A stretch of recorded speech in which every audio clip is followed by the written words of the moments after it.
الحمد لله نحمده ونستعينه ونستغفره ونؤمن به ونتوكل عليه ونعوذ بالله من شرور أنفسنا ومن سيئات أعمالنا من يهد الله فلا مضل له ومن يضلل فلا هادي له نشهد أن لا إله إلا الله وحده لا شريك له ونشهد أن محمدا عبده ورسوله الذي أرسله بالحق بشيرا ونذيرا وداعيا إلى الله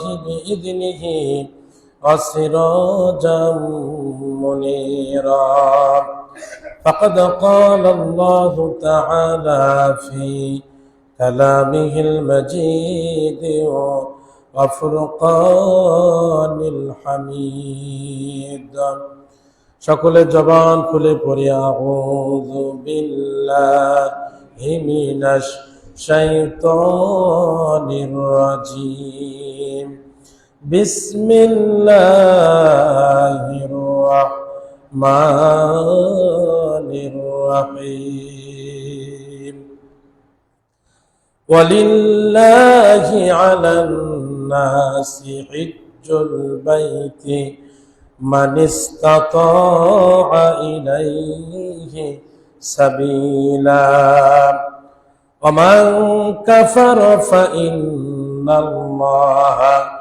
غني عن العالمين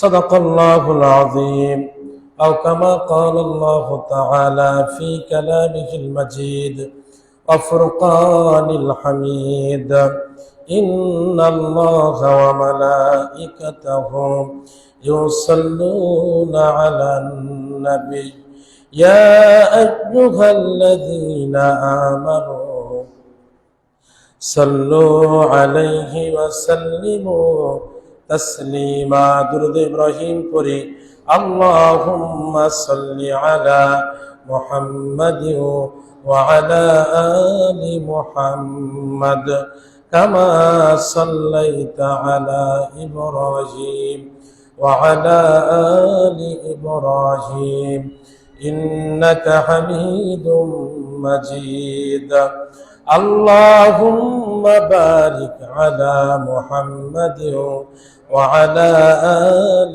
محمد كما باركت على إبراهيم وعلى آل إبراهيم إنك حميد مجيد الحمد لله আমরা আল্লাহর শুকরিয়া আদায় করছি যে মহান আল্লাহ সুবহানাহু ওয়া তাআলা আমাদেরকে পবিত্র জুমার দিনে শত ব্যস্ততার মাঝে শয়তানের ওয়াসওয়াসা থেকে হেফাজত করে সুস্থ শরীরে তার ঘরে আসবার জন্য বসবার জন্য সুযোগ করে দিয়েছেন।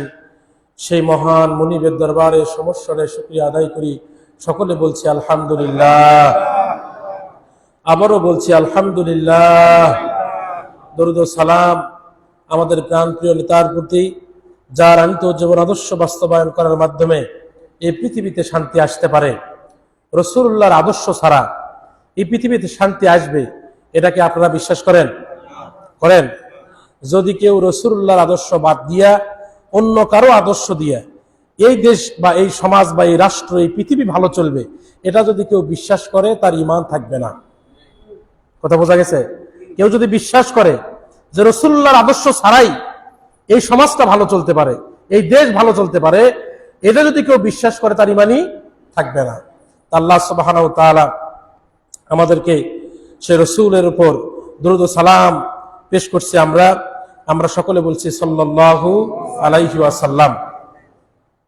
আমরা দোয়া করছি তাদের জন্য যারা রাসূলুল্লাহর আদর্শ বাস্তবায়ন করতে গিয়ে বাংলাদেশ সহ গোটা পৃথিবীতে যারা নিজের শরীরের তাজা রক্ত জমিনে বিলিয়ে দিয়ে শাহাদতের সর্বোচ্চ ত্যাগ তিতিক্ষা করে যারা দুনিয়া ছেড়ে চলে গেছেন, আমরা সকলের জন্য দোয়া করছি, আল্লাহ সকলকে শহীদের সর্বোচ্চ মর্যাদা আল্লাহ তাদেরকে দান করুক, সকলে বলে আমিন। এখনো যারা চেষ্টা করছেন, আল্লাহ তাদেরকে হায়াতুত তাইয়্যিবা নসিব করুক, সকলে বলে আমিন। আমি আপনাদের সামনে আজকে কোরআনুল কারীমের সূরা আল ইমরানের 97 নম্বর আয়াত আমি আপনাদের সামনে তেলাওয়াত করেছি।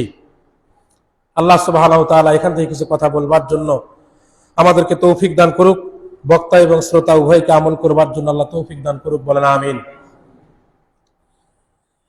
আল্লাহ সুবহানাহু ওয়া তাআলা বলছেন, ওয়ালিল্লাহি আলান নাসি হিজ্জুল বাইতি মান ইসতাতাআ ইলাইহি সাবিলা। আল্লাহ সুবহানাহু ওয়া তাআলা বললেন, যে বা যাদের মক্কা মদিনা সফর করার সামর্থ্য আছে, বাইতুল্লাহ সফর করার সামর্থ্য আছে, এই ব্যক্তিরা যেন কি করে, হজ করে নেয়। ওয়ালিল্লাহি আলান নাসি হিজ্জুল বাইতি মান ইসতাতাআ ইলাইহি সাবিলা। আল্লাহ সুবহানাহু ওয়া তাআলা বললেন, যাদের যাওয়া আসার সক্ষমতা আছে, পথ খরচ দেওয়ার সক্ষমতা আছে, তাদের উপর হজ কি করে দেওয়া হলো, ফরজ করে দেওয়া হলো। মূলত এই আয়াতে কারিমা দ্বারা আল্লাহ সুবহানাহু ওয়া তাআলা হজ ফরজ করেছেন। আমরা জানি যে ইসলাম 5টি ভিত্তির উপর প্রতিষ্ঠিত। কয়টি ভিত্তি? 5টি ভিত্তির উপর। 1 নম্বর কি? ঈমান। 1 নম্বর কি? ঈমান। 2 নম্বর সালাত। 3 নম্বর কি বলেন? যাকাত। তারপরে কি? হজ। তারপরে রমজান মাসের রোজা। 5টা ভিত্তির উপর ইসলাম প্রতিষ্ঠিত। এই বিল্ডিংটা যে কয়টা মূল পিলারের উপর প্রতিষ্ঠিত, আমি যদি আপনাদেরকে জিজ্ঞেস করি যে ওই পাশের বিল্ডিং এর ওই পিলারটা কম গুরুত্বপূর্ণ আর এই পাশের এই পিলারটা বেশি গুরুত্বপূর্ণ, এটাকে আমি বলতে পারি না? যে ভিত্তির উপর পুরো বিল্ডিং প্রতিষ্ঠিত, পুরো ভিত্তিটাই কি গুরুত্বপূর্ণ। বরং এই বিল্ডিং এর এক পাশে যদি নড়বড়ে হয়, পুরো বিল্ডিং ঝুঁকিপূর্ণ। কথা বলা ঠিক কিনা? প্রিয় ভাইয়ারা, এই জন্য ইসলাম প্রতিষ্ঠিত 5টা ভিত্তির উপর। 1 নম্বর হলো ঈমান, 2 নম্বর সালাত, 3 নম্বর যাকাত, 5 নম্বর হজ, 6 নম্বর রমজান মাসের রোজা। এই 5টি ভিত্তির উপর প্রতিষ্ঠিত। আপনারা নামাজকে যেমন গুরুত্বপূর্ণ ফরজ আমরা মনে করি, হজকেও তেমনি গুরুত্বপূর্ণ ফরজ মনে করা লাগবে যাদের সামর্থ্য আছে।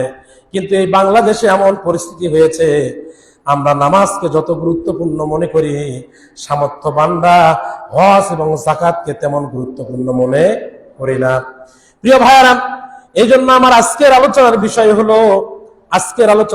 হলো হজের গুরুত্ব, হজের ফজিলত, কাদের উপর হজ ফরজ, এই ব্যাপারে বিস্তারিত আলোচনা করার জন্য চেষ্টা করব ইনশাআল্লাহ। তার আগে আমরা যে কাবা ঘরে তাওয়াফ করতে যাব, যেখানে আল্লাহ সুবহানাহু ওয়া তাআলা হজের ব্যবস্থা করলেন, এই কাবা ঘর কত গুরুত্বপূর্ণ, কখন তৈরি হয়েছে, এর একটা ইতিহাস যদি আপনারা না জানেন, তাহলে ওখানে যাওয়া যে লাগে কেন গুরুত্বপূর্ণ হলো, এটা আমরা উপলব্ধি করতে পারবো না।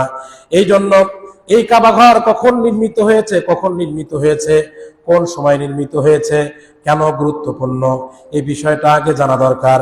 আল্লাহ সুবহানাহু ওয়া তাআলা বলেন, ইন্না আউওয়ালা বাইতি উদিআ লিন-নাসি লাল্লাযী বিবাক্কাতা মুবারাকাও ওয়া হুদাল লিল আলামিন। আল্লাহু আকবার। আল্লাহ বলেন, নিশ্চয় মানুষের জন্য প্রথম ঘর আমি নির্মাণ করেছি, বাক্কায় মক্কায় নির্মাণ করেছি, যা হলো বরকতপূর্ণ, ওয়া হুদাল লিল আলামিন, যা গোটা বিশ্ব জগতের জন্য হেদায়েত স্বরূপ। সুবহানাল্লাহ। তার মানে গোটা বিশ্বের হেদায়েতের মার্কাজ, গোটা বিশ্বের হেদায়েতের মূল কেন্দ্রবিন্দু হলো কাবা ঘর। আর এই কাবা ঘরে আল্লাহ রাব্বুল আলামিন সর্বপ্রথম তৈরি করেছেন, কিন্তু এই জায়গায় সর্বশেষ নবী মুহাম্মদুর রাসূলুল্লাহ সাল্লাল্লাহু আলাইহি সাল্লামকে প্রেরণ করেছেন। সুবহানাল্লাহ। ঘর সর্বপ্রথম, কিন্তু সেটাকে চূড়ান্তভাবে আবাদ করবার জন্য সর্বশেষ নবীকে দিলেন। প্রিয় ভাইয়ারা, আবু যর রাদিয়াল্লাহু তাআলা আনহু বলেন, রাসূল সাল্লাল্লাহু আলাইহি সাল্লামকে জিজ্ঞাসা করা হলো, ইয়া রাসূলুল্লাহ, প্রথম ঘর কোনটি? রাসূল আকরাম সাল্লাল্লাহু আলাইহি সাল্লাম বলেন, প্রথম ঘর হলো কাবা ঘর। বলা হলো, ইয়া রাসূলুল্লাহ, এরপর কোনটি? রাসূল আকরাম সাল্লাল্লাহু আলাইহি সাল্লাম বললেন, এর দ্বিতীয় নম্বর ঘর হলো মসজিদে আকসা।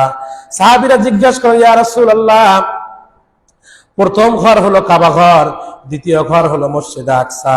এর মধ্যে ব্যবধান কতখানি? রাসূল আকরাম সাল্লাল্লাহু আলাইহি ওয়াসাল্লাম বললেন, কাবা ঘর আর মসজিদে নির্মাণের ব্যবধান হলো 40 বছর। বাইহাকি শরীফের ভেতরে এসেছে, হযরত আদম এবং হাওয়া আলাইহিস সালাম যখন পৃথিবীতে আগমন করলেন, আল্লাহ সুবহানাহু ওয়া তাআলা জিবরাইল আমিনের মাধ্যমে তাদেরকে কাবা ঘর নির্মাণের কথা বললেন। এটা হলো বাইহাকি শরীফের বর্ণনা। তবে অনেক বর্ণনা পাওয়া যায় আল্লাহ সুবহানাহু ওয়া তাআলা পৃথিবী সৃষ্টির করার পর সর্বপ্রথম আদম ও হাওয়া আলাইহিস সালামকে সৃষ্টি করার আগে আল্লাহ আগে কাবা ঘর নির্মাণ করেছেন। এটা অনেক বর্ণনায় আছে। তবে বাইহাকি শরীফের বর্ণনাই হলো আদম এবং হাওয়া আলাইহিস সালামকে আল্লাহ রাব্বুল আলামিন পৃথিবীতে প্রেরণ করার পর জিবরাইল আমিনের মাধ্যমে নির্দেশ দিয়ে তাদের মাধ্যমে আল্লাহ সর্বপ্রথম কাবা ঘর নির্মাণ করা। সুবহানাল্লাহ। এরপর আল্লাহ সুবহানাহু ওয়া তাআলা তাদেরকে নির্দেশ দেয়, তোমরাই হলো প্রথম মানব, এটাই হলো সর্বপ্রথম গৃহ, সুতরাং তোমরা এর ইবাদত করো, একে তাওয়াফ করো, কিয়ামত পর্যন্ত তোমার সন্তানদেরকেও আমি আল্লাহ এই নির্দেশ দিয়ে দেব। সুবহানাল্লাহ। তাহলে সর্বপ্রথম আল্লাহ রাব্বুল আলামিন কাবা ঘর নির্মাণ করলেন, আদম এবং হাওয়া আলাইহিস সালামকে কাবা ঘরকে তাওয়াফ করতে বললেন, কাবা ঘরে সালাত করতে বললেন এবং বলে দিলেন, কিয়ামত পর্যন্ত তোমার সন্তানেরা সকলে এই কাবা ঘর তাওয়াফ করবে, এই কাবা ঘরে সালাত করবে, আর এই কাবা হবে মুসলমানদের ইবাদতের কেন্দ্রস্থল। সুবহানাল্লাহ। প্রিয় ভাইয়েরা, নূহ আলাইহিস সালামের প্লাবনের মাধ্যমে বিভিন্নভাবে এই কাবা ঘর ধ্বংসপ্রাপ্ত হয়ে গিয়েছিল। ধ্বংসপ্রাপ্ত হয়ে যাওয়ার পর আল্লাহ সুবহানাহু ওয়া তাআলা এটাকে আবাদ করবার জন্য, যেহেতু সর্বশেষ নবী, বিশ্ব নবীকে ওই কাবার সেখানে আল্লাহ রাব্বুল আলামিন পাঠাবেন, এজন্য তার পরিবেশ তৈরি করবার জন্য আল্লাহ রাব্বুল আলামিন হযরতে ইব্রাহিম আলাইহিস সালামের যখন সন্তান জন্মগ্রহণ করলো, ইসমাঈল আলাইহিস সালাম যখন জন্মগ্রহণ করার পর আল্লাহ রাব্বুল আলামিন হযরত ইব্রাহিম আলাইহিস সালামকে আল্লাহ ওহী নাজিল করে দিলেন। আল্লাহ বলছেন, ওয়া ইয বাওয়ানা লি ইব্রাহিমা মাকানাল বাইত। আল্লাহ রাব্বুল আলামিন ইব্রাহিম আলাইহিস সালামকে ওহী নাজিল করে দিয়া কাবা ঘর কোথায় আছে এই জায়গাটা নির্ধারণ করে দিলেন, এই জায়গাটা নির্দিষ্ট করে দিলেন এবং বললেন, হে ইব্রাহিম শোনো, আল্লাহ তুশরিকা বি শাইয়া, খবরদার ওই কাবা ঘরের চতুষ্পার্শ্বে ওখানে শিরকিয়াতের আবাদ হতে পারে, খবরদার আল্লাহ তুশরিক বি শাইয়া, আমার সাথে কাউকে শরীক করবে না। আর তাহির বাইতি, আমার ঘরকে তুমি পবিত্র রাখবে, লিত্তাইফিনা, তাওয়াফকারীদের জন্য, ওয়াল কাইমিনা, যারা দণ্ডায়মান হয়ে আল্লাহর ইবাদত করে, ওয়ার রুকআইস সুজুদ, যারা রুকু করে, যারা সিজদা করে, তাদের জন্য আমার কাবা ঘরকে তুমি পবিত্র করবে। সুবহানাল্লাহ। এই নির্দেশ যখন তিনি পেলেন, এই নির্দেশ পাওয়ার পরেই মূলত এই আয়াতের ব্যাখ্যায়, এই আয়াতের নির্দেশেই মূলত আল্লাহ রাব্বুল আলামিনের নির্দেশে হযরত ইব্রাহিম আলাইহিস সালাম, মা হাজেরা সহ হযরত ইসমাঈল আলাইহিস সালামকে ওই কাবা ঘর যেখানে নির্দিষ্ট করে দেওয়া হয়েছিল, ওই কাবা ঘরের পাশে সাফা এবং মারওয়া পাহাড়ের মধ্যবর্তী জায়গায় মা হাজেরা সহ ইসমাঈল আলাইহিস সালামকে আল্লাহর নির্দেশে ইব্রাহিম আলাইহিস সালাম সেখানে রেখে আসে। সুবহানাল্লাহ। শুরুটা ইব্রাহিম আলাইহিস সালাম থেকে। ইব্রাহিম আলাইহিস সালাম এই নির্দেশ পাওয়ার পর হযরত ইসমাঈল আলাইহিস সালাম মা হাজরা সহ সাফা মারওয়া পাহাড়ের মধ্যবর্তী জায়গায় রেখে আসেন। সেখানে কোনো খাবার ছিল না, কোনো জনমানব ছিল না, কোনো লতা গুল্ম, কোনো ফসল, কোনো ধরনের ফল ফলাদি কিছুর গাছ ছিল না, শুধু জঙ্গল, ধুধু মরুভূমির মতো জায়গা ছিল, কোনো অস্তিত্ব ছিল না। শুধুমাত্র দুইজন ব্যক্তিকে একমাত্র আল্লাহর উপর ভরসা করে হযরত ইব্রাহিম আলাইহিস সালাম, মা হাজরা এবং ইসমাঈল আলাইহিস সালামকে সেখানে রেখে আসে। সুবহানাল্লাহ। ওখানে কোনো কিছুই ছিল না, খাবারের ব্যবস্থা ছিল না, পানির ব্যবস্থা ছিল না, জনমানব ছিল না, কোনো গাছ, কোনো বৃক্ষ, ফল ফলাদি, গাছগাছরা ছিল কিন্তু ফলের গাছ ছিল না, খাবারের কোনো ব্যবস্থা ছিল না। একমাত্র শুধুমাত্র আল্লাহর উপর ভরসা করে দুইজন ব্যক্তিকে রেখে এসেছিলেন। আপনারা বলেন, আমাদেরকে যদি আল্লাহ এরকম নির্দেশ দিত, এরকম পরীক্ষা কি আমরা দিতে পারতাম? এই বৃদ্ধ বয়সে এই দুইটা দুইটা মানুষকে, হযরত ইসমাঈল আলাইহিস সালাম ছোট্ট শিশু, কোলের সন্তান, আর হাজেরাকে সেখানে আল্লাহ রেখে আসলেন। আসার সময় তিনি দোয়া করতে লাগলেন, রব্বানা, হে আমার প্রভু, ইন্নী আসকান্তু, আমি এখানে আমার সন্তানকে বসবাসের জন্য রাখলাম, মিন যুররিয়াতি, আমার সন্তানকে আমি বসবাসের জন্য রেখে গেলাম, বিওয়াদিন গায়রি যী যারইন, যেখানে কোনো কৃষিকাজের কোনো কারবার নাই, কোনো ফসল নাই, কোনো ফল ফলাদি নাই, এরকম একটা উপত্যকায় ধুধু মরুভূমির ভেতর রেখে গেলাম, ইনদা বাইতিকাল মুহাররম, আপনার পবিত্র কাবা ঘরের কাছে আমি রেখে গেলাম। সুবহানাল্লাহ। এই যে বাবার, এই যে ইব্রাহিম আলাইহিস সালাম নবী হিসেবে আকুতি, আল্লাহ তোমার পবিত্র ঘর তুমি নির্ধারিত করে দিয়েছো, আমাকে ওহী নাজিল করে দিয়েছো, আমি জানতে পেরেছি এখানে কাবা ঘর আছে।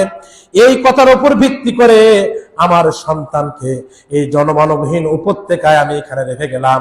এজন্য রেখে গেলাম, রব্বানা, হে আমার প্রভু, আমি এই জন্য আমার এই সন্তানকে এখানে রাখলাম, লিইউকিমুস সালাত, আমার সন্তান এবং তার বংশধর এখানে সালাত কায়েম করবে।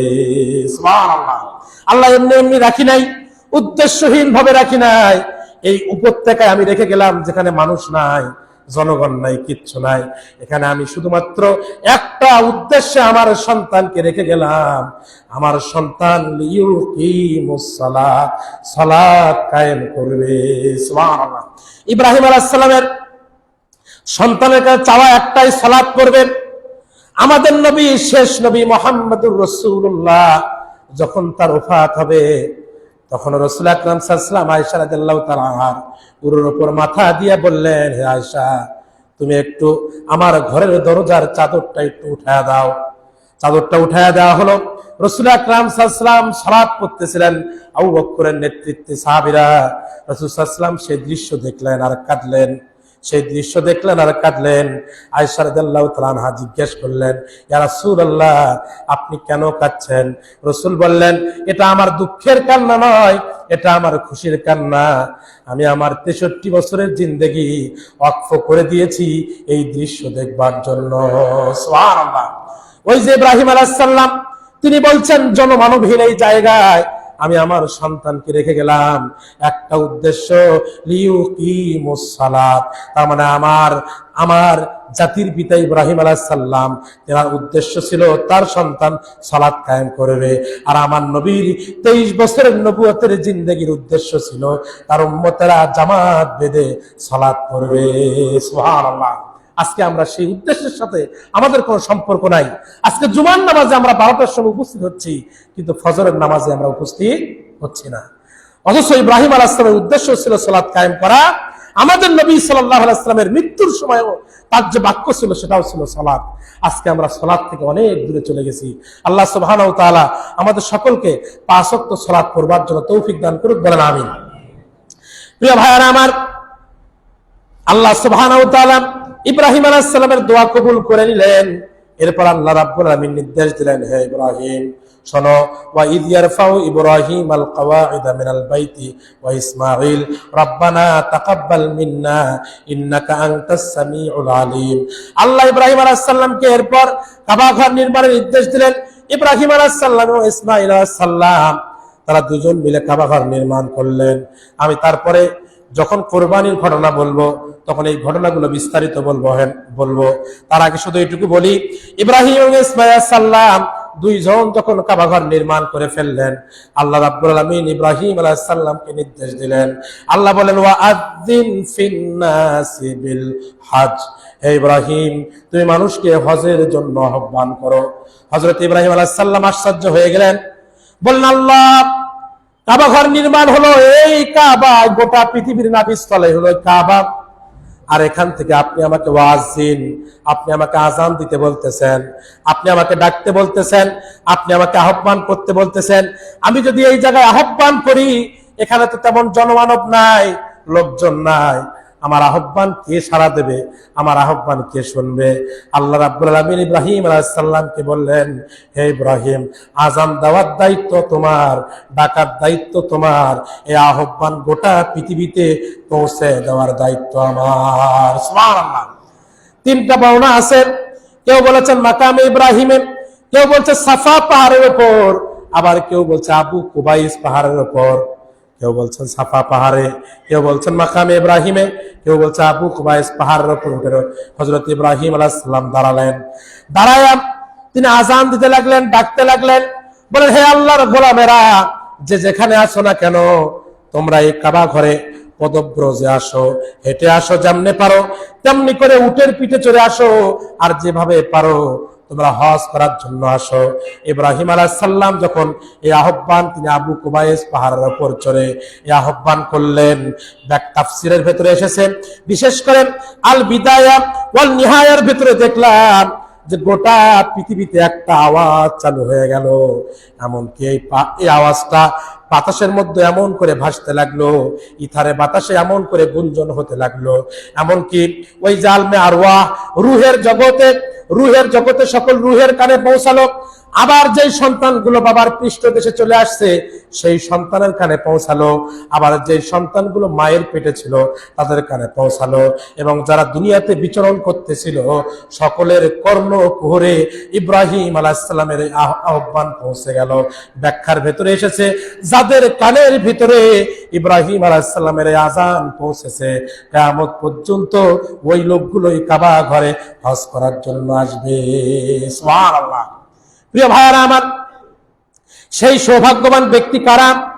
ইব্রাহিম আলাইহিস সালামের আযান কার কানে ঢুকেছে, কার কানে গিয়েছে আমরা জানি না, তবে আল্লাহর কাছে শুধু এইটুকু দোয়া করব, আল্লাহ তুমি আমাদেরকে কাবার মেহমান না বানায়া কবরে ডাক দিও না।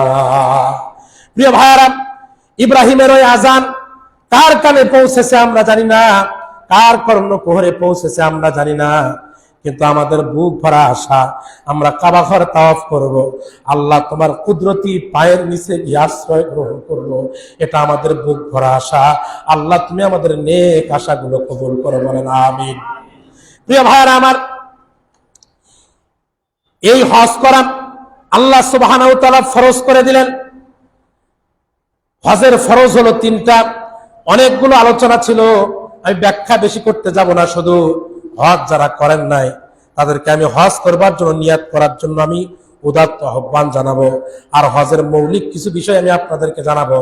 হজের ফরজ হলো তিনটা। এক নম্বরে হলো ইহরামের নিয়াত করা, 2 নম্বর উকুফে আরাফা করা, 3 নম্বর হলো জিলহজ 9 জিলহজ জোহর থেকে না 3 নম্বর হলো তাওয়াফে জিয়ারত করা। 1 নম্বর ইহরাম করা, 2 নম্বর উকুফে আরাফা করা, 3 নম্বর জিয়ারত করা। এটা হলো হজের ফরজ। আর হজের ওয়াজিব হলো 7টা। 1 নম্বরে আরাফার ময়দানে অবস্থান করা, 2 নম্বর সাফা এবং মারওয়া সাই করা, 3 নম্বর হলো শয়তানকে পাথর মারা, 4 নম্বরে হলো কুরবানি করা, 5 নম্বরে মাথার চুল মুন্ডন করা, 6 নম্বরে বিদায়ী তাওয়াফ করা, 7 নম্বরে মদিনা শরীফ গিয়ে রাসূলুল্লাহর রওজা মুবারক জিয়ারত করা। এই 7টা হলো ওয়াজিব। প্রিয় ভাইরা, হজের ফরজ 3টা, ওয়াজিব হলো 7টা। আল্লাহ সুবহানাহু ওয়া তাআলা যারা আমরা হজ করি নাই তাদেরকে এগুলো জেনে বুঝে হজের নিয়ত করার তৌফিক দান করুক, বলেন আমিন। প্রিয় ভাইরা আমার, এখন আসেন হজ কার উপর ফরজ। আন ইবনে ওমর রাদিয়াল্লাহু তাআলা আনহু, হযরত ইবনে ওমর রাদিয়াল্লাহু তাআলা আনহু থেকে বর্ণিত, ক্বালা, তিনি বলেন, যা রাজুলুন ইলান নবী সাল্লাল্লাহু আলাইহি ওয়াসাল্লাম, রাসূলের কাছে এক ব্যক্তি আসলেন, এসে বললেন, ইয়া রাসূলুল্লাহ, হে আল্লাহর রাসূল, মা ইউজিবুল হজ, কার উপর হজ ফরজ? ক্বালা, রাসূল সাল্লাল্লাহু আলাইহি ওয়াসাল্লাম বললেন, আয-যাদু ওয়ার রাহিলা, যার যাওয়া আসির সামর্থ্য আছে তার উপরই হজ ফরজ। সুবহানাল্লাহ। তার মানে কাবা ঘরে যাইতে আসতে যে সামর্থ্য দরকারের, মধ্যবর্তী সময়ে পরিবার নির্বাহ করার মতো সক্ষমতা যার আছে তার উপরে কি হজ ফরজ। প্রিয় ভাইরা, আজকে বাংলাদেশে এমন কিছু ট্রেডিশন চালু আছে, অনেককে যদি জিজ্ঞেস করা যায় আপনার তো সামর্থ্য আছে, হজ করেন না কেন, সে তখন বলতে থাকে, আমার মেয়ে বিয়ে না দেওয়া পর্যন্ত হজে যাওয়া যাবে না, মেয়ে বিয়ে দেওয়া না দেওয়া পর্যন্ত হজে যাওয়া যাবে না। এখন আপনারা বলেন, নামাজ যখন ফরজ হয়, ফজরের যখন নামাজের ওয়াক্ত হয়ে যায়, তখন আপনি কি বলেন এই কথা যে আমার এই মেয়ে বিয়ে না দেওয়া পর্যন্ত আমার ফজরের নামাজ অ্যাটেন্ড করা যাবে না, এরকম কি? হ্যাঁ, যদি হজ নামাজ ফরজ হওয়ার সাথে সাথে ওয়াক্ত মতো নামাজ পড়া আপনার জন্য ফরজ হয়, হজ ফরজ হওয়ার সাথে সাথে আপনার উপর হজ ফরজ, আপনাকে হজ করতে হবে। এটা মেয়ের বিয়ে দেওয়ার সাথেও সম্পর্ক নেই, চাকরি শেষ হওয়ার সাথেও সম্পর্ক নেই, মা বেঁচে থাকার সাথে সম্পর্ক নেই, বাবা বেঁচে থাকার সাথে সম্পর্ক নেই। হজ ফরজ হয়েছে, আপনাকে হজ করতে হবে। কথা বলেন ঠিক কিনা? আজকে বাংলাদেশে এগুলো ট্রেডিশন। অনেকে বলে হুজুর আমার মা যে বেঁচে আছে আমার কি হজ ফরজ?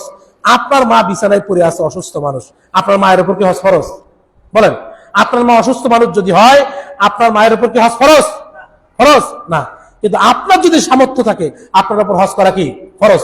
তবে কথা হলো যে আপনার মায়ের, আপনার হজ করাও ফরজ, মায়ের সেবা করাও আপনার জন্য কি ফরজ। কোনটা গুরুত্বপূর্ণ?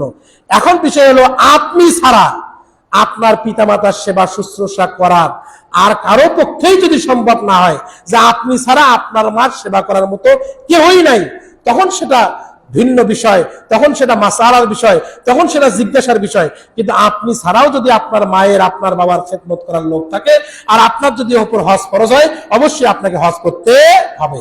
কেন করতে হবে? হাদিস শরীফের ভেতরে এসেছে তাআজ্জালু ইলাল হজ, রাসূল বললেন তাড়াতাড়ি করে হজ করো, প্রতিযোগিতা করে হজ করো, যখন হজ ফরজ হয় তখন হজ করো।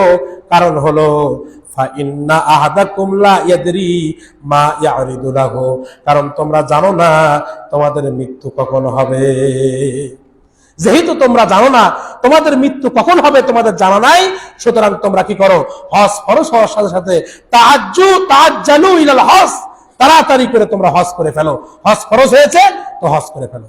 প্রিয় ভাইরা আমার, ইসলামের 5টা স্তম্ভের মধ্যে হজ একটি, সেটা তো আমি আপনাদেরকে বলেছি। 2 নম্বরে আমি আপনাদের সামনে যে সূরা আলে ইমরানের আয়াতে কারিমা বলেছি, সেই আয়াতে কারিমার 2য় অংশে আল্লাহ রাব্বুল আলামিন বলছে, শোনো, আমান কাফারা ফা ইন্নাল্লাহা গনিয়্যুন আনিল আলামিন।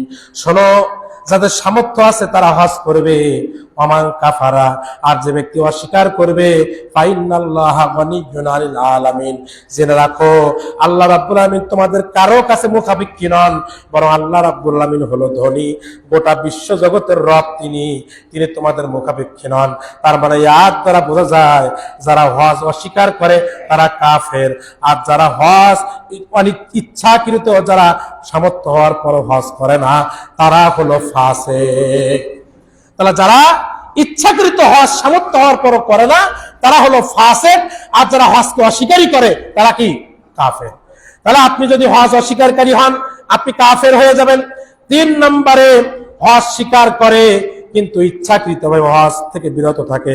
হাদিস শরীফের ভেতরে এরকম এসেছে, ওয়ান আলী রাদিয়াল্লাহু তাআলা আনহু, হযরত আলী রাদিয়াল্লাহু তাআলা আনহু থেকে বর্ণিত, ক্বালা, তিনি বলেন, ক্বালা রাসূলুল্লাহ সাল্লাল্লাহু আলাইহি সাল্লাম, রাসূল সাল্লাল্লাহু আলাইহি ওয়াসাল্লাম বলেছেন, মান মালাকা জাদান ওয়া রাহিলাতান, যে ব্যক্তির হজ করার মতো সামর্থ্য আছে, তার মানে যাওয়া আসির খরচ সামর্থ্য যাদের আছে, এই ব্যক্তি যদি হজ না করে, ওয়ালাম ইয়াহুজ্জু, ওই ব্যক্তি যদি হজ না করে, ফালা আলাইহি আন ইয়ামুতা ইয়াহুদিয়্যাও আও নাসরানিয়্যাও, সে ইহুদি হয়ে মারা গেল না নাসারা হয়ে মারা গেল, এই ব্যাপারে রাসূলুল্লাহর কোনো দায়িত্ব নাই।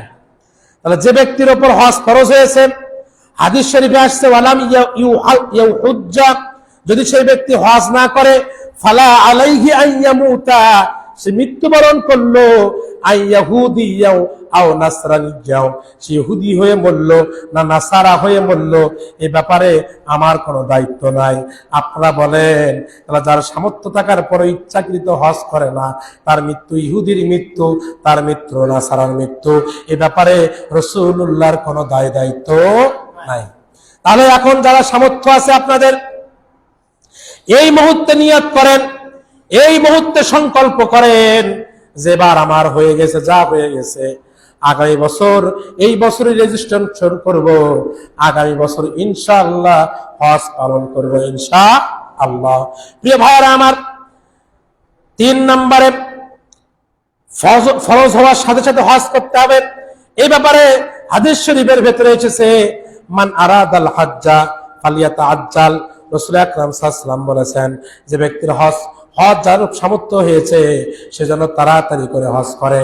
তবে অনেকে উদাহরণ দেয় যে রাসূল আকরাম সাল্লাল্লাহু আলাইহি ওয়াসাল্লাম ষষ্ঠ হিজরি বা নবম হিজরিতে রসুলের উপর হজ ফরজ হয়েছে। রসুল দশম হিজরিতে হজ করেছেন, বিদায় হজের সময় হজ করেছেন। যেহেতু রসুল দেরি করে হজ করেছেন, সুতরাং আমাদেরও দেরি করে করা যাবে। প্রিয় ভাইয়েরা, না না না, এই কথার উপর ভিত্তি করে দেরি করে হজ করার কোনো সুযোগ নাই। কারণ রাসূল সাল্লাল্লাহু আলাইহি ওয়াসাল্লামের উপর হজ যখন ফরজ হয়েছিল, আপনারা বলেন তো, কাবা ঘর তখন কি স্বাধীন ছিল না? ওই কাফেরদের অধীনে ছিল। কি ছিল? কাফেরদের অধীনে ছিল। এই জন্য রাসূল আকরাম সাল্লাল্লাহু আলাইহি ওয়াসাল্লাম সাহাবায়ে আজমাইনদেরকে নিয়ে পরিকল্পনা করেছিলেন যাতে করে আমরা এই কাবা ঘরকে চূড়ান্তভাবে আমাদের দখলে নিতে পারি, তারপর যাতে হজ করতে পারি। এজন্য কাবা ঘরকে আগে দখলে নিয়েছেন, তারপরে রাসূল সাল্লাল্লাহু আলাইহি ওয়াসাল্লাম হজ করেছেন।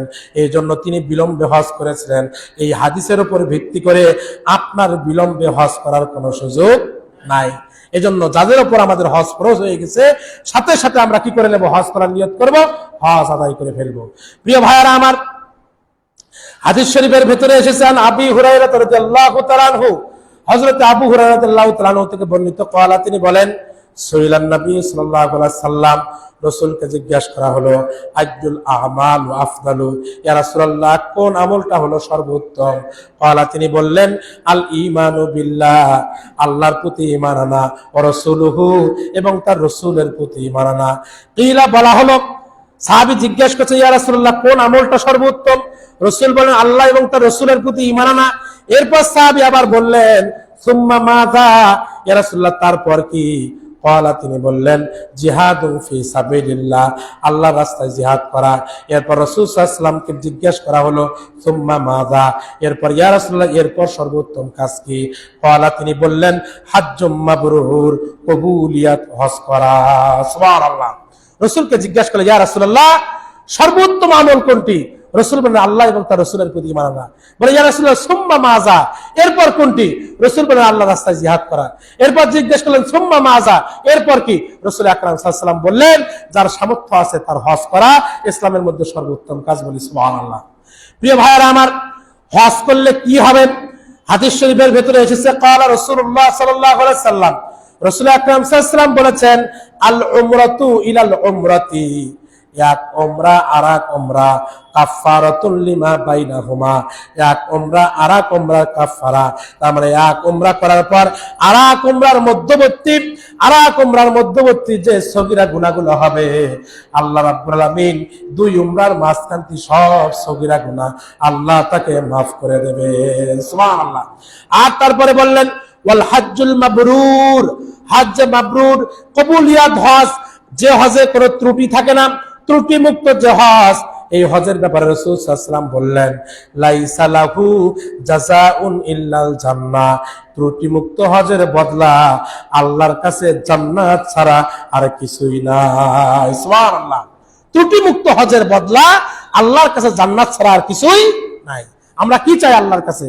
আল্লাহর সন্তুষ্টি আর আল্লাহর জান্নাত। আর রাসূল বলেন, শোনো, আল হাজ্জুল মাবরুরু লাইসা লাহুল জাযাউ ইল্লাল জান্নাহ, হজে মাবরুর, ত্রুটি মুক্ত হজের বদলা আমার কাছে জান্নাত ছাড়া আর কিছুই নাই।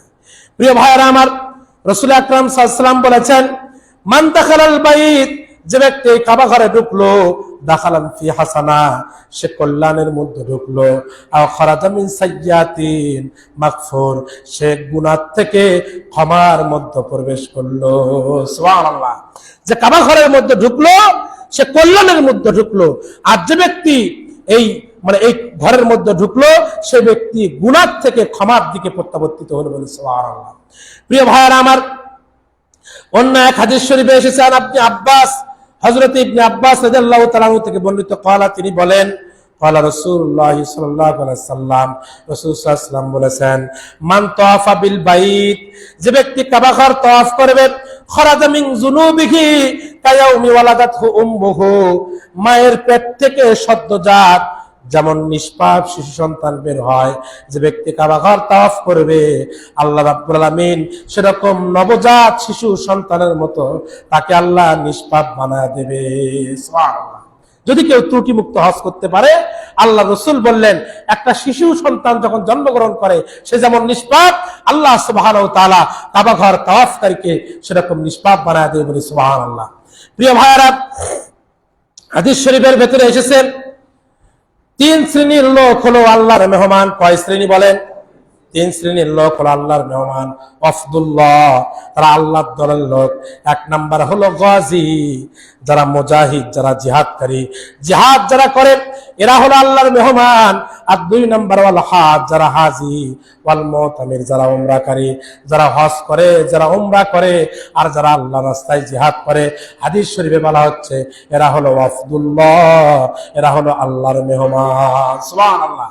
হাদিস শরীফের ভেতরে এসেছে যদি মান তাওয়াফা বিহাদাল বাইতি, যে ব্যক্তি কাবা ঘর তাওয়াফ করবে, আল্লাহ সুবহানাহু, হাদিস শরীফের ভিতরে এসেছে রাসূল সাল্লাল্লাহু আলাইহি ওয়াসাল্লাম বলেছেন সে ব্যক্তি এক কদম ফেলার আগে কাবা ঘর তাওয়াফ করার উদ্দেশ্যে সে ব্যক্তি একটা কদম করে ফেলবে, প্রত্যেক কদমের বিনিময়ে আল্লাহ রাব্বুল আলামিন একটা করে গুনাহ তার মাফ করে দেবে। সুবহানাল্লাহ। আরো উপকারিতা হলো, অনেকে মনে করতে পারেন কেউ যদি হজ করে 6 লক্ষ টাকা খরচ হয়ে যাবে, সংসারে অভাব হবে, দরিদ্রতা চলে আসবে, টাকা পয়সার সমস্যা হতে পারে। হাদিস শরীফের ভেতরে এসেছে, শোনো, তাবিউ বাইনাল হজ্জ ওয়াল উমরা, শোনো, কেউ যদি কাবা ঘর তাওয়াফ করে তাহলে ফাইন্নাহুমা ইয়ানফিয়ানুল ফাকরা ওয়াজ যুনুব, তার জীবন থেকে দরিদ্রতা এবং গুনাহ দূর হয়ে যাবে বলে সুবহানাল্লাহ। কি দূর হবে? দরিদ্রতা এবং গুনাহ দূর হবে। কেমন দূর হবে?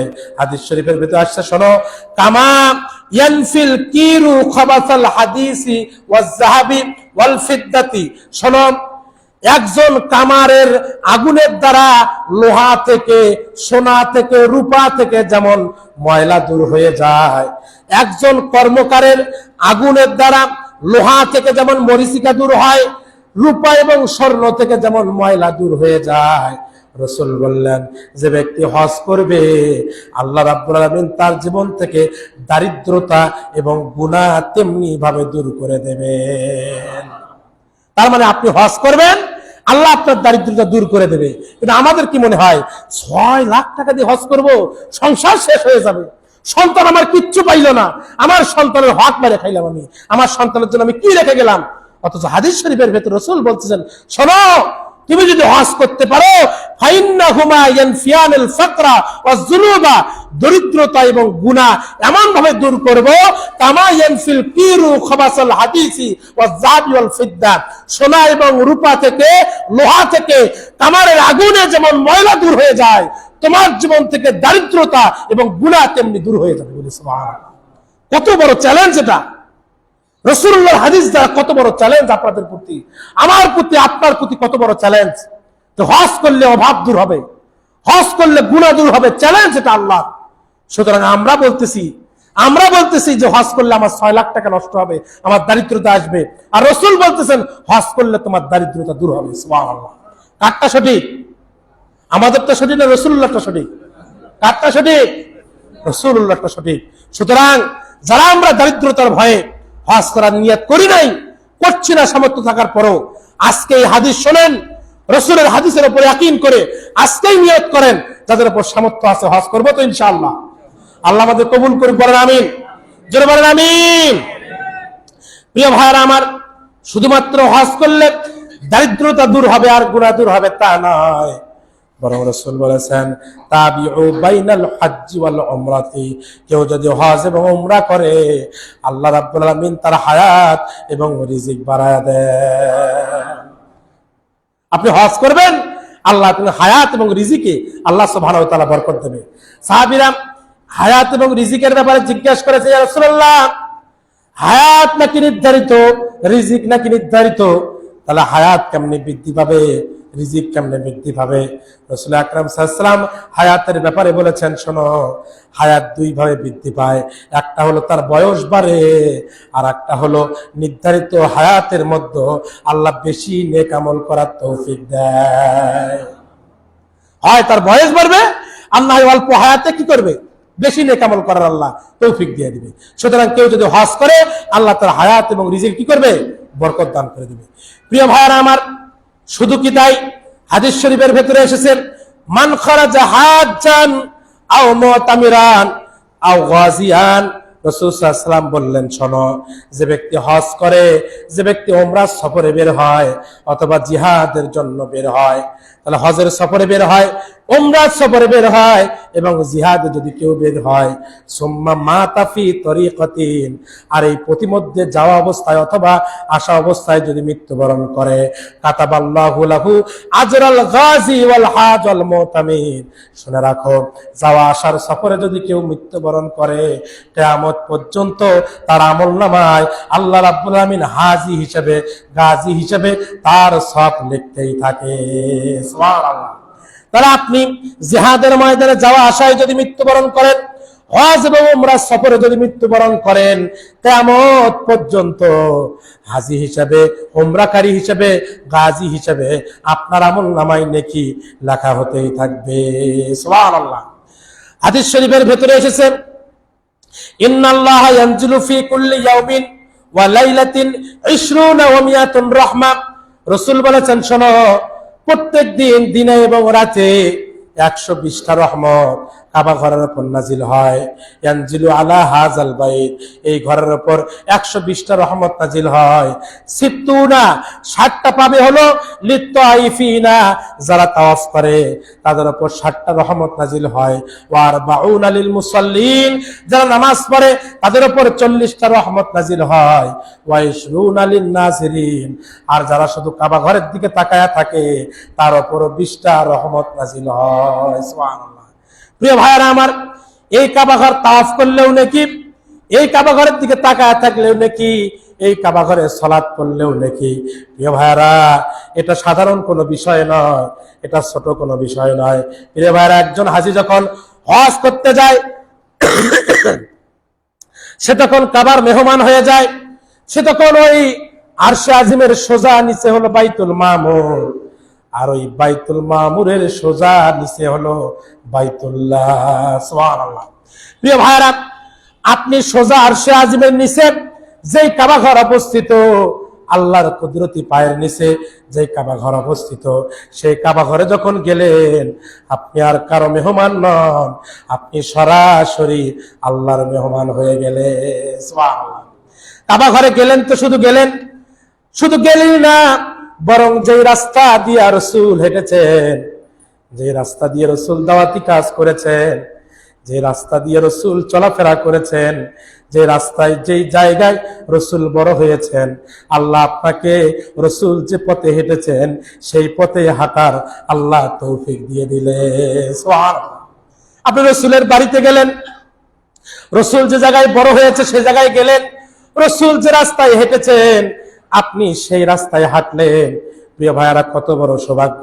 শুধু কি তাই, এই হাজিরা তারা বাড়ি ঘর জায়গা জমি ছেড়ে, জন্মভূমি ছেড়ে, স্ত্রী সন্তান ছেড়ে, একটা মাত্র পরিচয়, লাশের যেমন আর কোনো পরিচয় থাকে না, সকলের পরিচয় লাশ। ধনী হোক, গরিব হোক, 5তলা বিল্ডিং ওয়ালা হোক, আর জমি বিক্রি করা হাজি হোক, যেই হোক না কেন, লাশের যেমন কোনো পরিচয় থাকে না, এহরাম বাঁধার পর নির্দিষ্ট কোনো পরিচয় থাকে না, সকলে কাবার মেহমান। ঠিক কিনা? প্রিয় ভাইরা, এই কাবাঘর মেহমান হওয়ার পর আত্মীয় স্বজন জায়গা জমি ছেড়ে এক পোশাকে আল্লাহর কুদরতি পায়ের নিচে গিয়া, কেউ বা ওই চতুষ্পার্শ্বে ঘরে, কেউ বা লাব্বাইকা আল্লাহুম্মা লাব্বাইকা বলে আল্লাহর প্রেমে অস্থির হয়ে সাফা মারওয়া পাহাড়ের মধ্যবর্তী দৌড়ায়, আরাফার ময়দানে যায়, মুজদালিফায় যায়, কোনো বিশ্রাম নাই, কোনো খাওয়া দাওয়া নাই, কি জন্য দৌড়ায়? আল্লাহর প্রেমে অস্থির হয়ে গেছে, আল্লাহর প্রেমে অস্থির হয়ে, আল্লাহর ভালোবাসায় অস্থির হয়ে খাওয়া দাওয়া সব বাদ দিয়া এক পোশাকে একবার সাফায় যায়, একবার মারওয়ায় যায়, একবার আরাফার ময়দানে যায়, একবার মুজদালিফায় যায়, একবার কাবার চতুর্দিকে ঘুরে, একবার কাবার দরজায় যায়, একবার হাজরে আসওয়াদে যায়, একবার হাতিমে যায়, একবার মিজাবে রহমতে যায়, একবার মাকামে ইব্রাহিমে যায়। কাবার কোনে কোনে কাকে খোঁজে, কাকে খোঁজে? প্রিয় ভাইরা, আর কাউকে নয়, যে জায়গায় যায় লাব্বাইক আল্লাহুম্মা লাব্বাইক বলে, তার মানে সে আর কাউকে খোঁজে না, সে আল্লাহর কাছে হাজিরা দিবার এসে আল্লাহর রহমতের আশায় চতুর্দিকে চারপাশে দৌড়ায়। সুবহানাল্লাহ। কত না সৌভাগ্যবান তারা! এই যে ফ্লাইট শুরু হয়ে যাচ্ছে, কাবার মেহমান যারা হবে, আল্লাহর কুদরতি পায়ের নিচে গিয়া আল্লাহর রেজামন্দি হাসিলের জন্য দৌড়াবে। আপনার কি মন চায় না আপনার কি দিল চায় না, আপনার কি মন জাগে না আল্লাহর প্রেমে পাগল হয়ে একবার ওই কাবা ঘরে যায় আর একবার রাসূলুল্লাহর রওজায় গিয়ে সালাম দেই? এটা কি আমাদের মন চায় না? যদি চায় তাহলে আজকেই নিয়াত করেন। হাদিস শরীফে রাসূল সাল্লাল্লাহু আলাইহি ওয়াসাল্লাম বলেছেন, যে ব্যক্তি আমার মসজিদে নববীতে এসে আমাকে জিয়ারত করলো সে যেন আমার সঙ্গে সাক্ষাৎ করলো, আর যে ব্যক্তি আমার সঙ্গে সাক্ষাৎ করলো আমি রাসূল তার জন্য সুপারিশ করা তার জন্য ওয়াজিব হয়ে গেল। সুবহানাল্লাহ। যে ব্যক্তি আমার মাকবারা আমার রওজা মুবারক জিয়ারত করলো সে যেন আমার সঙ্গে সাক্ষাৎ করলো, আর যে ব্যক্তি আমার সঙ্গে সাক্ষাৎ করলো কিয়ামতের ময়দানে তার জন্য সুপারিশ করা আমার উপর ওয়াজিব হয়ে গেল বলে। সুবহানাল্লাহ। প্রিয় ভাইরা, রাসূলের সুপারিশ যদি নিতে চাই, কাবার মেহমান আল্লাহর মেহমান যদি হতে চাই, আল্লাহর ভালোবাসা যদি পেতে চাই, সামর্থ্য যাদের আছে, আপনাদের ইমাম সাহেব নিয়ত করেছে ইনশাআল্লাহ সামর্থ্য যেদিন হবে সেই দিনই চলে যাবো ইনশাআল্লাহ। নিয়াত করেন আমার সাথে ইনশাআল্লাহ, যে ইনশাআল্লাহ আল্লাহ যদি আমাকে উমরা করার তৌফিক দেয় উমরা আগে করব, হজ করার তৌফিক যেদিন দেবে হজ করতে যাব, এক দণ্ড 1 মিনিট দেরি করব না ইনশাআল্লাহ। আল্লাহ আমাদের তৌফিক দান করুন, বলেন আমিন। জোরে বলেন আমিন। আরেকটি বিষয়টা সংক্ষিপ্ত করে দিলাম, আরেকটি বিষয় অত্যন্ত গুরুত্বপূর্ণ, এজন্য আমি আপনাদের সামনে এই বিষয়টা শেষ করে দিলাম। আজকে আমি আপনাদেরকে এটুকু আহ্বান জানাবো যে নামাজ যেমন আপনার উপর ফরজ, সামর্থ্যবান ব্যক্তিদের উপর হজ করা তেমনি ফরজ। এই ব্যাপারে গড়িমসি করার কোনো সুযোগ নাই। অনেকে আছেন যে হুজুর আমার চাকরি শেষ হলে অবসর সময়ে যাব। আপনি বলেন, যারা আমরা বয়স হয়ে গেছে আপনি কি 5 ওয়াক্ত সালাত সঠিকভাবে পড়তে পারতেছেন? আপনি আজকে উঠা বসা ঠিক মতো করতে পারছেন না। আপনি পেশাব করে আসার পর ওযু করার পর মনে হয় টুকটুক করে আপনার পেশাব পড়তেছে, ঠিক কিনা বলেন? আজকে আপনার ওযু ঠিক নাই, আপনার শরীর ঠিক নাই, পবিত্রতা নাই, আপনি অবশ্যই 5 ওয়াক্ত সালাত পড়ার চেষ্টা করতেছেন। এটা যেমন ত্রুটিযুক্ত হচ্ছে আপনার, এটা যেমন সঠিকভাবে আপনি করতে পারছেন না, আপনি যদি বুড়ো বয়সে বৃদ্ধ অবস্থায় বরং সবগুলো ইবাদতের মধ্যে সবচাইতে কষ্টদায়ক ইবাদত হলো হজ করা, ঠিক কিনা বলেন? আজকে আপনারা মনে করতেছেন বুড়া হলে চলে যাব, অবসর হলে চলে যাব। না, অবসর যেদিন হবে হবে, আপনার সামর্থ্য যেদিন হয়েছে আপনি সেদিনই হজ করবেন। কারণ এটা পরিশ্রমের ইবাদত, এটা শারীরিক ইবাদত এবং অর্থনৈতিক ইবাদত। এমনও হয়, আমি আমার মামার কাছ থেকে গল্প শুনেছি, একদিনে 10 থেকে 15 কিলো রাস্তা হেঁটে যাওয়া লাগতে পারে। এমন এরকম পরিস্থিতি হতে পারে, 10-15 কিলো রাস্তা হাঁটতে হবে। আপনি চিন্তা করেন তো যে আপনি 10-15 কিলো রাস্তা হাঁটার মতো যোগ্যতা রাখেন কিনা। তবে এটাও ঠিক, আমাকে আমার ওই মামা বলেছিলেন যে বাবা, যে লোকগুলো এই বাংলাদেশে অসুস্থ ওই ব্যক্তিগুলো কখন 10 কিলো রাস্তা হাঁটছে বলতেও পারে না। বলি সুবহানাল্লাহ। তার মানে যখন কাবার মেহমান হয়ে যায়, সরাসরি আল্লাহর কুদরতি পায়ের নিচে আশ্রয় গ্রহণ করে, আল্লাহ তার ভেতর বরকত নাজিল করে দেয়। বলি সুবহানাল্লাহ। এজন্য আমরা যাদের সামর্থ্য আছে এখন নিয়ত করব সুস্থ শরীরে আমরা ইনশাআল্লাহ, যাদের উমরা করার মধ্যে 1.5 লক্ষ টাকা হলে এখন উমরা করা যায়, মাত্র 1.5 লক্ষ টাকা। এরকম নাই আপনার সামর্থ্য 1.5 লক্ষ টাকা দিয়ে আপনি উমরা করতে পারবেন, এরকম সামর্থ্য আমাদের নাই কি? যাদের আছে আমি বলি শোনেন, যারা আমরা পরিপূর্ণ হজ করতে চাই, আমি মনে করি যাদের বয়স আছে এখনো, যে হজ করার এখনো বয়স আছে এবং আরো একটু দেরি করলে যেতে পারবেন বা আরো একটু টাকার দরকার, তারা আপনাকে উমরা করে নেন। উমরা করতে পারলে হবে কি, জায়গাগুলো আপনার চেনা থাকবে, কোন জায়গায় কি করতে হবে মুআল্লিম আপনাকে এগুলো দেখায় দেবে। এগুলো যদি করে আসেন, পরের বার পরিপূর্ণ হজ করার ক্ষেত্রে এটা আপনার জন্য কি হবে, সহজ হবে। এজন্য যাদের সামর্থ্য আছে 1.5 লক্ষ টাকার মতো তাদের টাকা পয়সা তাদের হেফাজতে আছে, এক্ষুনি নিয়াত করেন। যুবকরা নিয়াত করেন, ছাত্র ভাইরা নিয়াত করেন, বিবাহের আগে হজ করে আসবো তারপর বিবাহ করবো, নিয়াত করেন ইনশাআল্লাহ। আল্লাহ সুবহানাহু ওয়া তাআলা আমাদেরকে তৌফিক দান করুন, বলেন আমিন। প্রিয় ভাইরা, এখন আমাদের সবচেয়ে গুরুত্বপূর্ণ যে বিষয়টা, সেটা হলো আমাদের একটা ফরজিয়াত আছে, যে ফরজিয়াতের ব্যাপারে আমরা খুব গুরুত্ব কম দিয়ে থাকি। সেটা হলো আমাদের উৎপাদিত যে ফসল আমরা উৎপাদন করি, এই ফসলে যে যাকাত দিতে হয় এই ব্যাপারে আমরা খুব গুরুত্বহীন, আমরা এটা গুরুত্বই দিতে চাই না। এই যে আজকে ধানের জমি ধান কাটা মারা হচ্ছে, ধান কাটাছাড়া হচ্ছে, ভুট্টা কাটাছাড়া করবেন, গম করবেন, এই যে উৎপাদিত ফসল, এই ফসলের যে যাকাত আছে এই যাকাতের নাম হলো ওশর। এই যাকাতের নাম কি? ওশর। মালের যে যাকাত, যাকাত ফরজ, আল্লাহ সুবহানাহু ওয়া তাআলা যাকাত ফরজ করে দিয়েছেন। তবে মালের যাকাতের জন্য 7.5 ভরি স্বর্ণ, 52.5 তোলা রৌপ্যের একটা কন্ডিশন আছে, আর এটা হলো মালের যাকাত। আর উৎপাদিত ফসলের যাকাত, এটার আরবি পরিভাষা হলো ওশর। আরবি পরিভাষা কি? ওশর। ওশর শব্দটা আশারাতুন শব্দ থেকে আসছে। আশারা মানে 10, ওশর মানে হলো 1 দশমাংশ, তার মানে 10 কেজিতে 1 কেজি।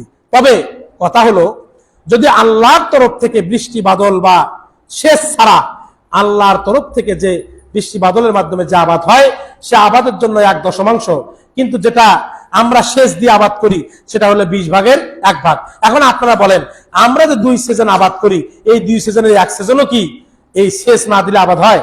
হয় না। তাহলে 2 সিজনই আমাদেরকে সেচ দিতে হয়।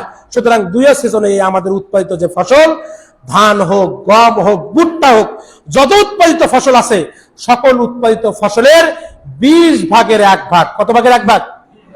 20/1 উৎপাদিত ফসলের ওসর দেওয়া, এটা আমাদের উপর আল্লাহ কি করে দিয়েছেন? ফরজ করে দিয়েছেন। নামাজ যেমন ফরজ, উৎপাদিত ফসলের ওসর দেওয়া তেমনি ফরজ। কোন ব্যক্তি যদি নামাজ পড়ে তার নামাজ এক বিষয়, কিন্তু ওসর যদি আদায় না করে, ওসর যদি না আদায় হিসাব করে, তাহলে তার যাবতীয় উৎপাদিত ফসল সবকিছু হারাম হয়ে যাবে। কথা কি বোঝা গেছে? যদি আপনি আপনার উৎপাদিত ফসল থেকে ওষুধটাকে আলাদা করেন, আপনার ফসল পবিত্র, আপনার ফসল হালাল। আর আপনি যদি আপনার এই ওষুধটাকে গরিবের হককে, এতিমের হককে, তারপরে দরিদ্রদের হককে, এটাকে যদি আপনি আপনার সম্পদের মধ্যে মিশ্রিত করে ফেলেন, তাহলে পুরো সম্পদ কি হয়ে যাবে? হারাম হয়ে যাবে। আল্লাহ বলছেন ওয়ালা তাতাবাদদালুল খাবিসা ওয়াত তাজ্জিব, খবরদার তোমরা খবিসা সম্পদের সাথে তৈয়ব সম্পদকে তোমরা মিশ্রিত করে খেও না। তাহলে খবিসা কোনটা? খবিসা হলো যেটা আল্লাহ গরিবদের জন্য হালাল করেছেন, যে সম্পদ আল্লাহ আপনার কাছে আপনাকে খাওয়া হারাম করে দিয়েছেন, গরিবদের জন্য বৈধ করে দিয়েছেন, ওই গরিবের হককে আপনার সম্পদের মধ্যে মিশ্রিত করে খাওয়া কি হারাম। সুতরাং আপনার উৎপাদিত ফসলের ওসর দেওয়া আপনার উপর ফরজ। কয় ভাগের 1 ভাগ? 20/1 আল্লাহ সুবহানাহু ওয়া তাআলা সূরা বাকারার মধ্যে বলছেন, ইয়া আইয়ুহাল্লাযীনা আমানু, হে ঈমানদারগণ, আনফিকু মিন তাজ্জিবাতি, আনফিকু তোমরা ব্যয় করো, মিন তাজ্জিবাত পবিত্র অংশ, মা কাসাবতুম যা তোমরা উপার্জন করো, ওয়া মিম্মা আখরাজনা লাকুম মিনাল আরদ আর যা আমি তোমাদেরকে জমিন থেকে বের করে দেই। তাহলে যা তোমরা উপার্জন করো এবং জমিন থেকে তোমাদেরকে যা বের করে দেই, এর উত্তম অংশ তোমরা আল্লাহর রাস্তায় কি করো? ব্যয় করো। ওয়ালা তায়াম্মামুল খাবিসা মিনহু, খবরদার তোমরা এইগুলো কি করো না, এই সম্পদগুলোকে তোমরা মিশ্রিত করো না, বরং ওয়ালাস্তুম বিআখিযিহি ইল্লা আন তুখবিদু ফি। আল্লাহ বলছে ওয়ালা তায়াম্মামুল খাবিসা, তোমরা খবিসা সম্পদ, খারাপ অংশ আল্লাহর রাস্তায় ব্যয় করো না। তোমাদেরকে যদি খারাপ সম্পদ দেওয়া হতো, খারাপ ধান দেওয়া হতো, খারাপ টাকা দেওয়া হতো, সেরা টাকা দেওয়া হতো, আল্লাহ বলছেন এটা তো তোমরা গ্রহণ করতে না। আমি যদি আপনাকে সেরা টাকা দেই, আপনি গ্রহণ করবেন? আপনাকে যদি আমি খারাপ সম্পদ দিই, আপনি গ্রহণ করবেন? আল্লাহ বলেন শোনো, তোমরা যে অংশ দান করবে, যে অংশ ওসর দেবে, ওয়ালা তায়াম্মামুল খাবিসা, খবরদার খারাপ অংশ ওসর হিসেবে দিও না। আজকে আমরা কি করি? ভালো ধানটুকু কি করি? আগে আবাদ করে নিই। যদি কেউ এসে জিজ্ঞাসা করে ভাই দান ধ্যান করা লাগবে না, বলে ওই যে দেখতেছেন না খড়কুটো আছে, ওগুলা পরিষ্কার পরিচ্ছন্ন করে ওগুলো আমরা দান করব। এরকম আছে না নাই? আছে না নাই? ময়লার মধ্যে যে ধানগুলো থাকে, ওই ধানগুলো পরিষ্কার পরিচ্ছন্ন করে দান করে। অনেকে তো এমন আছে ওই ময়লা ধানগুলোই দিয়ে দেয়। এরকম আছে না নাই?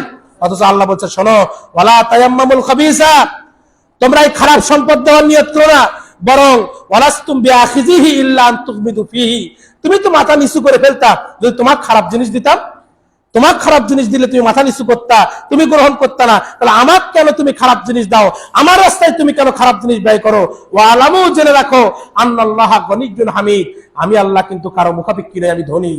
তোমরা কি আমাকে ধনী গরিব মনে করছো যে আমাকে তুমি খারাপ সম্পদ দিবা? আমি কিন্তু ধনী, তোমার মুখাপেক্ষী নই। বরং ওয়াফি আমওয়ালিহিম হাক্কুল লিসাইলি ওয়াল মাহরুম, তোমার সম্পদের মধ্যে সাইল এবং মাহরুমদের একটা হক আমি রেখে দিয়েছি, এটা অধিকার ওদের। এজন্য তুমি খারাপ অংশ দেওয়ার কোনো সুযোগ নাই। এজন্য আমাদের উৎপাদিত যে ফসল হবে, সেই ফসলের 20/1 20 কেজিতে 1 কেজি, 1 মনে 2 কেজি আমাদেরকে ওষুধ দিতে হবে। দিলে পুরো 1 মন আপনার জন্য পবিত্র। আর যদি আপনি ওষুধ আলাদা না করেন, তাহলে আপনার পুরো 1 মন আপনার জন্য কি হয়ে যাবে? হারাম হয়ে যাবে। প্রিয় ভাইরা, এখন এই ওষুধ আমরা কখন দেব? দেখেন, আমরা আছে সবগুলো কি করি? শেষে যায় দিই। অথচ আল্লাহ রাব্বুল আলামিন বলছেন সূরা আনআমের 141 নম্বর আয়াতে বলছেন, ওয়াহুয়াল্লাযী আনশাআ জান্নাতিন মারুশাতিন ওয়া গায়রা মারুশাতিন ওয়ান নাখলি। তারপরে আল্লাহ বলছেন ওয়াজ-জারঈ মুখতালিফান আকলুহু ওয়াজ-যাইতুনা ওয়ার-রুম্মানা মুতাশাবিহান ওয়া গায়রা মুতাশাবি কুলু মিন সামারিহি ইযা আসমারা ওয়া আতু হাক্কাহু ইয়াওমা হাসাদি।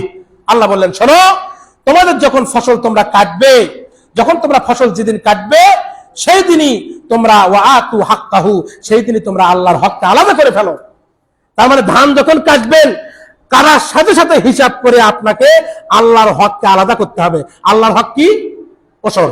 আল্লাহর হক কি? ওসর। আল্লাহ কি নিজে নেবেন নাকি এটা? আল্লাহ কি নিজে নেবেন না, বরং আল্লাহ এটা নিজের হক বলেছেন। কারণ আল্লাহ সুবহানাহু ওয়া তাআলা গোটা পৃথিবীর ধনী গরিবের সকলের রিজিকের দায়িত্ব কে গ্রহণ করেছেন? আল্লাহ। সুতরাং আপনার কাছ থেকে নিয়ে আল্লাহ তার আরেক গোলামের রিজিকের ব্যবস্থা করবেন, বলি সুবহানাল্লাহ। সুতরাং আল্লাহ বলছেন ওয়া হাক্কাহু ওয়া তু হাক্কাহু, তোমরা আমার হক দিয়ে দিবে ইয়াউমা হাসাদিহি, যেই দিন তোমরা এটা কর্তন করবে, যেই দিন তোমরা আবার ধান কেটে ফেলবে, এই দিনই আমার এই ওষুধটাকে তোমরা আলাদা করে ফেলবে। সুতরাং প্রিয় ভাইরা, আমরা ওষুধ আলাদা করব। এখন প্রশ্ন থাকতে পারে যে হুজুর সর্বনিম্ন কতটুকু হলে ওষুধ দেওয়া লাগবে? এই প্রশ্ন আপনাদের মনে আছে না নাই? আছে। বিষয় হলো এখানে দুইটা শব্দ আপনারা লক্ষ্য করবেন। এক নাম্বার হলো জান্নাতি মারুশাতিন ওয়া গায়রা মারুশাত। এই দুটার ব্যাখ্যা হলো যে যেই জিনিসগুলো যে ডালপালা বিস্তার করে অন্যের উপর ভর করে আবাদ হয় সেগুলো তো দিতে হবে, আবার যেগুলো সরাসরি বাগান থেকে উৎপাদিত হয় সেগুলো তো দিতে হবে। তার মানে মাটির নিচ থেকে সরাসরি উৎপাদিত হয়ে কাণ্ডের উপর দাঁড়িয়ে যেগুলো হয় সেগুলোরও দেওয়া লাগবে, আবার যেগুলো পরগাছা হিসেবে হোক আর যে কোনো বাঁশের ওপর, ঝাড়ের ওপর, তারপরে আপনার জাংলার ওপর, যে কোনো কিছুর উপর ভর করে হয়। জান্নাতি মারুশাতিন ওয়া গায়রা মারুশাত, তার মানে নিচ থেকে একেবারে শক্ত ডালের উপর যেটা হয় সেটাও দিতে হবে, আর যেটা এরকম করে বিস্তার করে থাকে ভারীর উপর থাকে সেগুলো দিতে হবে। এখন অনেকে বলে হুজুর যে যেগুলো সংরক্ষণ করা যায় না, পান সংরক্ষণ করা যায় না, তারপরে পটল সংরক্ষণ করা যায় না, কিন্তু এই আয়াতের যে ব্যাখ্যা বলে সেটা হলো জাংলার উপর যেটা হয় ভর করে আবাদ হয়। এখন জাংলার উপর পটল হয়, সবই তো জাংলা, করলা হয়, সবই হয়। সুতরাং এই আয়াত যদি আমরা লক্ষ্য করি তাহলে আমাকে বলতেই হয় যে উৎপাদিত সকল ফসলের উপর আপনার ওসর ফরজ। তবে মাসলা মাসাইলে যেটা পাওয়া যায়, এবং অনেকে ইমাম আবু হানিফা সহ অনেকে ব্যাখ্যা করে বলেছেন যে বিভিন্ন ওয়াসাক টসাক বিভিন্ন সাকে হিসাব করে বলেছেন কমপক্ষে 17 মণ, কত মণ? ধান, গম, ভুট্টা, এগুলো কমপক্ষে 17 মণের নিচে হলে দেওয়া লাগবে না, উপরে হলে বাধ্যতামূলক ফরজ। তবে অধিকাংশ ওলামা ইকরাম এই জান্নাতি মারুশাতিন ওয়া গায়রা মারুশাতিন এর ব্যাখ্যায় বলেছেন না, এর কোনো কন্ডিশনেই উৎপাদিত সকল ফসলের উপর ওষুধ দেওয়া কি ফরজ। সুতরাং আমরা ইনশাআল্লাহ যারা আমাদের ধান, গম, ভুট্টা আছে তারা অবশ্যই আমরা 1 মণে 2 কেজি, কয় কেজি? 1 মণে কয় কেজি? 1 মণে 2 কেজি আমাদের উপর ফরজ। এই ওসর আমরা দেব। কাদেরকে দেব? এটা আমরা যাকাত যাদেরকে দেওয়া ফরজ, ফিতরা যাদেরকে দেওয়া ফরজ, ওসর তাদেরকে দেওয়া কি ফরজ। যাকাত দেওয়ার খাত 8টা, ফিতরার খাত 8টা, ওসরের খাতও 8টা। তার মধ্যে 1 নম্বর খাত হলো ইন্নামা সাদাকাতুল লিল ফুকারা, 1 নম্বর ফকির, 2 নম্বর মিসকিন, 3 নম্বর ওয়াল আমিলিন যাকাত আদায়কারী কর্মচারী, তারপর 4 নম্বর ওয়াল মুআল্লাফাতি কুলুব, ওই অন্তর আকর্ষণ করবার জন্য, চিত্ত আকর্ষণ করবার জন্য অমুসলিমকে দান করা যাবে। তারপরে ওয়াফির রিকাব, তারপরে আপনার দাস দাসী মুক্তির জন্য দান করা যাবে। ওয়াল গারিমিন, ঋণগ্রস্ত ব্যক্তিকে দেওয়া যাবে। তারপরে ওয়াফি সাবিলিল্লাহি ওয়া ইবনিস সাবিল, যারা আল্লাহর রাস্তায় দ্বীন কায়েমের কাজ করে তাদেরকে দেওয়া যাবে, এবং যারা মুসাফির তাদেরকে দেওয়া যাবে। এই 8টা খাতে যাকাত দেওয়া যাবে, ফিতরা দেওয়া যাবে, এবং এই ওসরের ধান, এই গম, ভুট্টা, চাল যা আছে উৎপাদিত ফসল এগুলো দেওয়া যাবে। আল্লাহ সুবহানাহু ওয়া তাআলা আমাদের সকলকে উৎপাদিত ফসলের ওষুধ দেওয়ার জন্য তৌফিক দান করুক, আমিন। আসসালামু আলাইকুম ওয়া রাহমাতুল্লাহি ওয়া বারাকাতুহু।